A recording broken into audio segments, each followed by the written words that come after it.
Welcome to Unsolved Shadow, where the mysteries of the unknown come to life.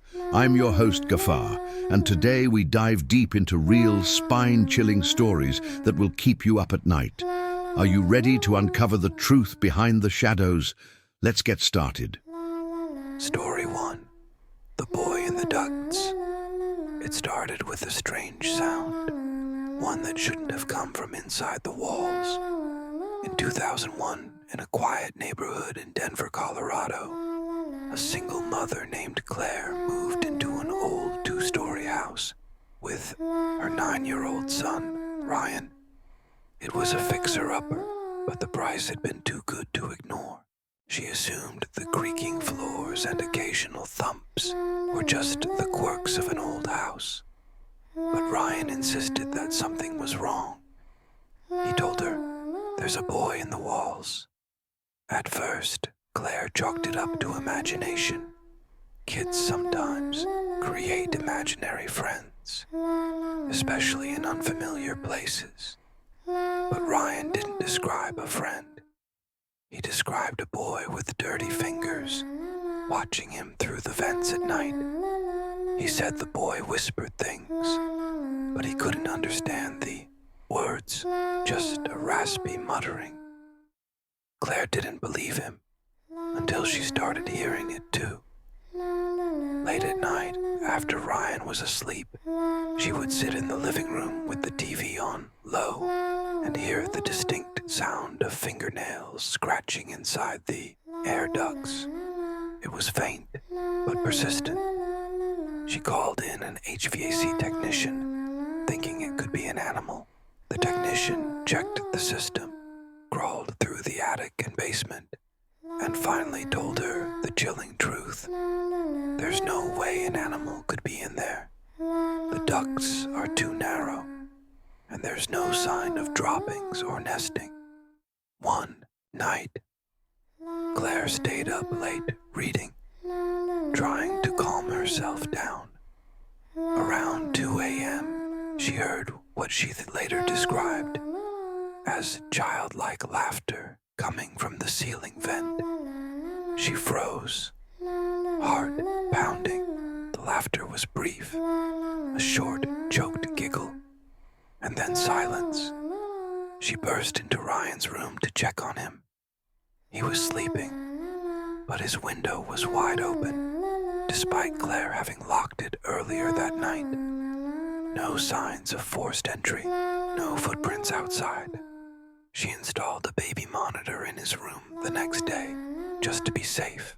That night, as she watched the monitor from her bedroom, she saw something that made her blood run cold. A small, pale face slowly rose in the corner of the frame. Not Ryan's. The face stared into the camera, then disappeared off screen. She rushed in, found Ryan still asleep, but the grate to the floor vent was missing, lying beside his bed. The police were called. They searched the house, top to bottom, even brought in dogs. Nothing. But Claire and Ryan moved out the very next day. Weeks later, the new homeowners tore up some flooring to redo the ductwork and found scratch marks, hundreds of them, all over the inside of the vents, like someone or something had been crawling through them for a very long time. Story 2. The Silent Passenger. Sometimes you don't realize something was wrong until it's too late to explain it. In 2013, a ride-share driver named Carlos was working the late shift in San Antonio, Texas. He preferred night driving, fewer distractions, calmer roads. Most of his rides were uneventful, but this one night still haunts him. It was 1:42 a.m. when the request came in, a pickup from an older residential area just outside downtown. Carlos pulled up to the address, a small, dark bungalow with no porch light on. For a moment, he thought he had the wrong house. But then, a woman stepped out of the shadows.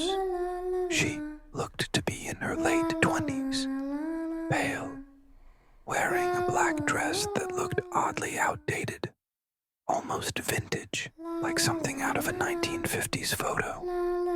She didn't say a word, just slid into the back seat. Quietly, Carlos greeted her. "Hey, good evening. You headed downtown?" She didn't respond, just stared straight ahead. Carlos thought she might be upset or intoxicated. Either way, he started driving.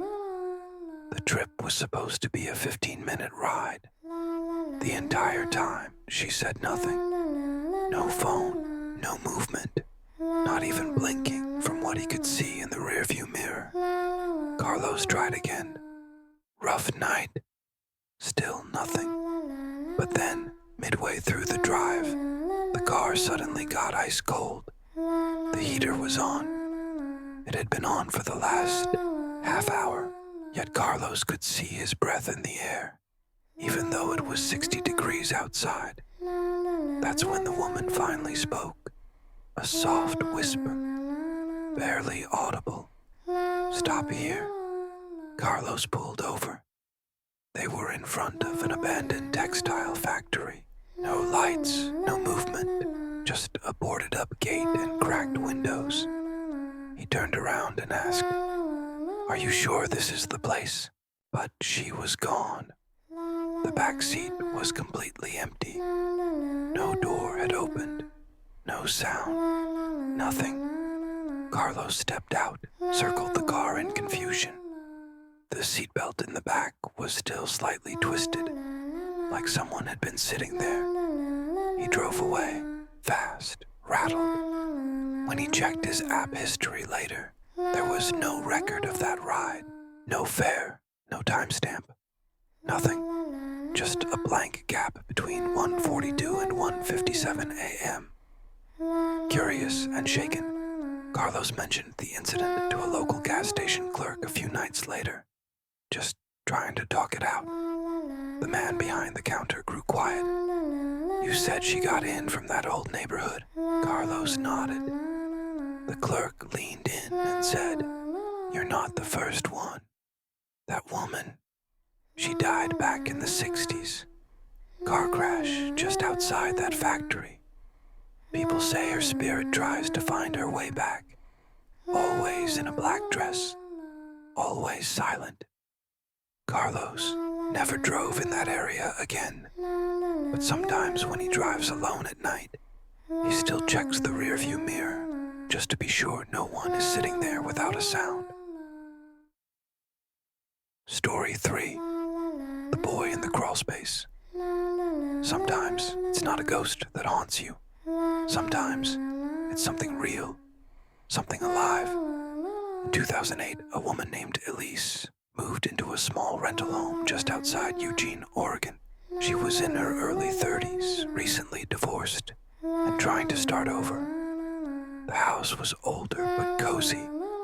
2 bedrooms, hardwood floors, and best of all, affordable. There was only one thing that gave her pause. The landlord casually mentioned during the tour, "Oh, and don't mind the crawl space under the house. It's sealed shut. Hasn't been opened in years." Elise didn't think much of it. Why would she? Crawl spaces are creepy by default, but within the first week, she began hearing things. It started at night. Scratching noises, faint, inconsistent, like a raccoon or maybe squirrels. It was an old house. Old houses make sounds. That's what she told herself. But by week 3, the sounds had changed. It wasn't scratching anymore. It was whispers, soft, breathy murmurs coming from beneath the floorboards, right below her bed. At first, she thought she was imagining it. Maybe dreams, maybe the wind. But then it started happening during the day, when she was fully awake, with no music, no TV, just silence and whispering. It always came from the same spot, the far end of her bedroom. She got down on her hands and knees one afternoon, ear pressed to the wooden floor. Her heart was pounding, and she heard it, clear as day. Help! Elise bolted out of the room, called the landlord, and demanded they open the crawl space. The man sighed and reluctantly came by with tools. Together they pried up the sealed trapdoor in her bedroom closet. The smell hit them first. Damp, moldy, sour. The landlord peeked inside with a flashlight. Elise stayed behind him, gripping the doorknob like it was an anchor. And then he froze. There were food wrappers, old soda cans, a thin, filthy blanket, and in the corner, a small pile of children's books. Someone had been living down there for weeks, maybe longer. The landlord immediately called the police. When they arrived and searched the crawl space more thoroughly, they found something worse. A small, handmade notebook. Inside, page after page of messy, childish handwriting. Most of it was gibberish, but near the end were notes, logs. She walks into the kitchen at 9:12. She watches TV until 11:30. She cries sometimes when she thinks no one hears. Elise never felt safe in that house again. She moved out within 48 hours. No one ever found who had been living beneath her. But to this day, she can't sleep without checking the floor. Because the scariest thing wasn't the idea of a ghost whispering under her bed. It was the fact that someone real had been watching her, breathing with her, sleeping beneath her feet, waiting. Story 4. The Vanishing of Brandon Swanson. Sometimes the scariest part of a mystery is not the evil, but the silence that follows it. May 14th, 2008. Brandon Swanson, a 19-year-old from Marshall, Minnesota, had just finished celebrating the end of spring semester with friends at a community college. It was a calm, normal night. No strange energy in the air. No foreboding signs. At around midnight, Brandon left the gathering and started driving home. He never made it. Around 1:15 a.m., he called his parents. His car had gone into a ditch on a gravel road. He said he was okay, not hurt, not panicked, just frustrated. He wasn't quite sure where he was, but he believed he was near the town of Lind, Minnesota. His dad, Brian, agreed to come pick him up. Brandon told them he saw lights in the distance. He thought it was Lind, and he'd walk toward it while they met him halfway. He stayed on the phone with his parents for nearly 47 minutes as they tried to locate each other.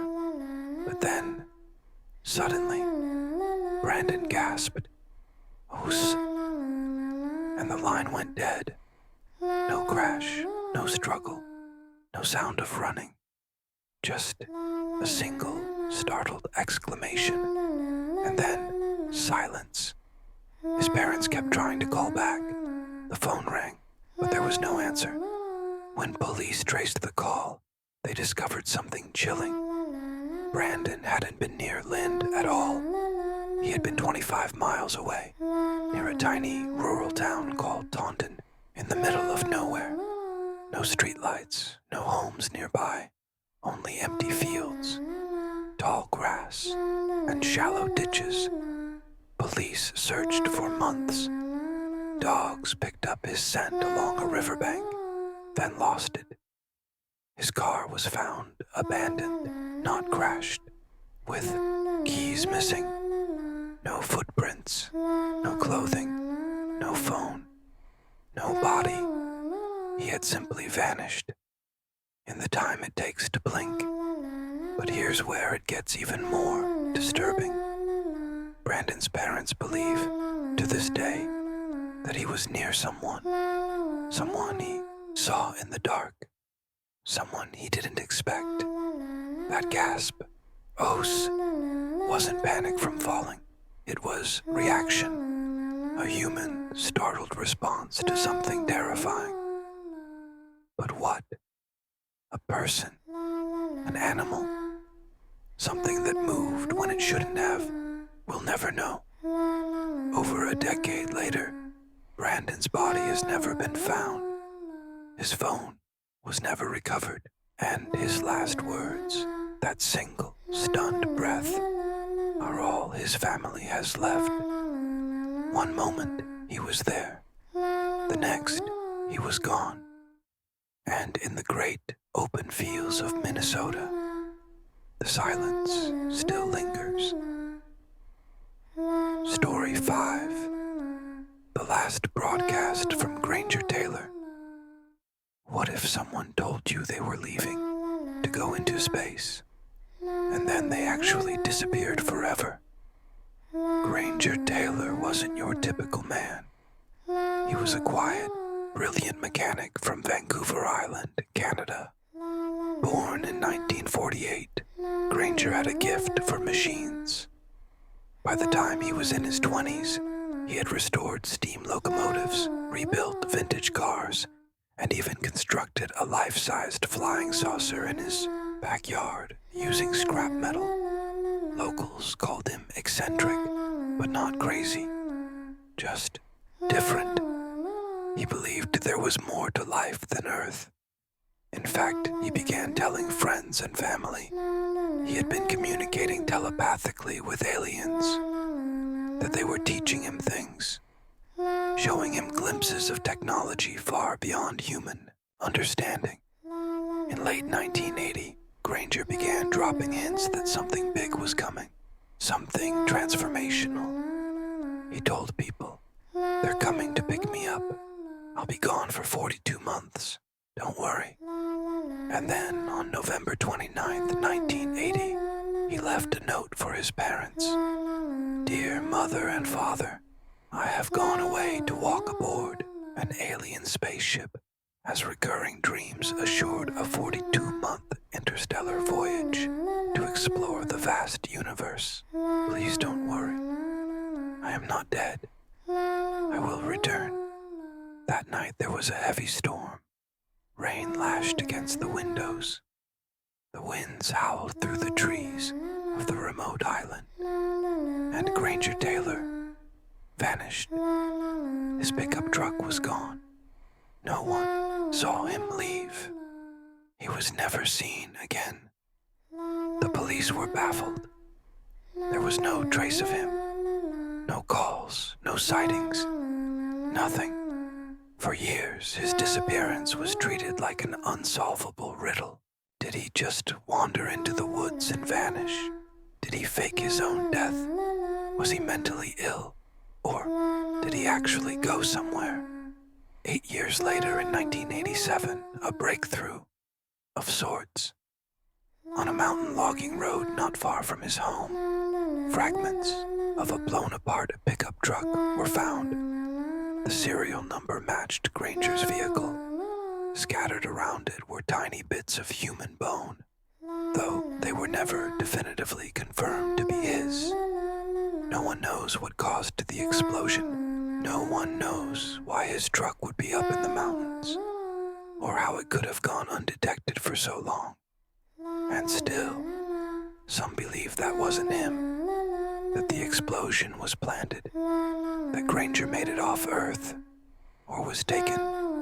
Was he a dreamer who met a tragic end in solitude, or someone who knew something we didn't? Either way, what remains is a note, a mystery, and a man who claimed he was ready for the stars, and may have reached them in a way no one expected. Sometimes, belief itself becomes the door to the unknown. Story 6. The mirror that knew too much. How can an ordinary mirror become the centerpiece of a family's worst nightmare? What if a reflection doesn't always reflect you? This story comes from Savannah, Georgia, one of the oldest, most haunted cities in America, and it centers around an antique mirror that hung in the Myrtle's bed and breakfast, a restored southern home with a tragic history. In 2002, a couple named Rachel and Michael bought the old property with plans to turn it into a charming inn. They were aware of the home's past, multiple deaths, mysterious illnesses, even a rumored poisoning from the 1800s. But they brushed it off as Southern folklore until the mirror arrived. It was a gift from a neighboring estate sale, a tall, Victorian-era mirror with an ornate black frame and a surface that shimmered just a little too much in dim light.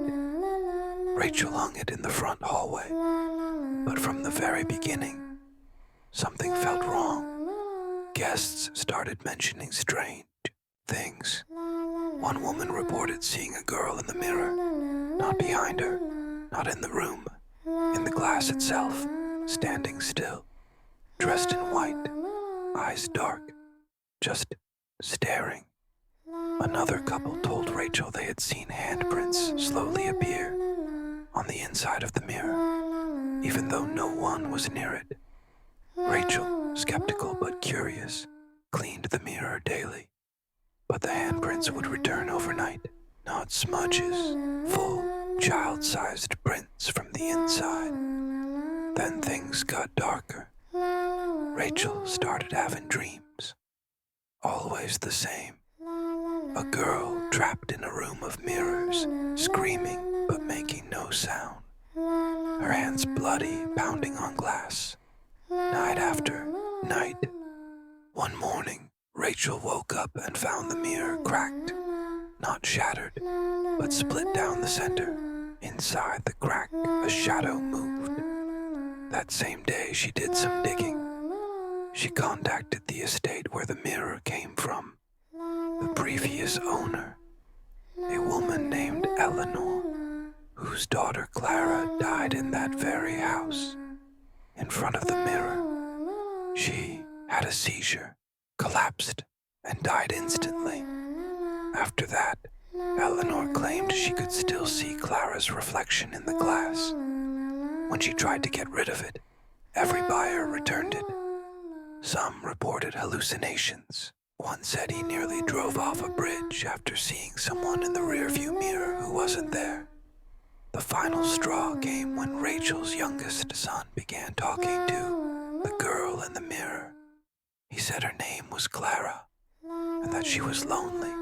When asked what they talked about, he simply said, "She wants someone to stay with her. She doesn't like being alone in the dark." Terrified, Rachel removed the mirror, covered it with a black sheet, and stored it in the attic. The nightmares stopped. The handprints stopped. But to this day, the mirror is still in that attic, covered, untouched, and waiting. Some say mirrors can trap the soul of the dead. Others believe they are windows, and that sometimes something looks back. Thanks for watching this eerie journey into the unknown. If you found these stories as unsettling as we did, make sure to like, comment, and subscribe for more real-life mysteries and creepy tales. Until next time, stay curious and stay safe in the shadows.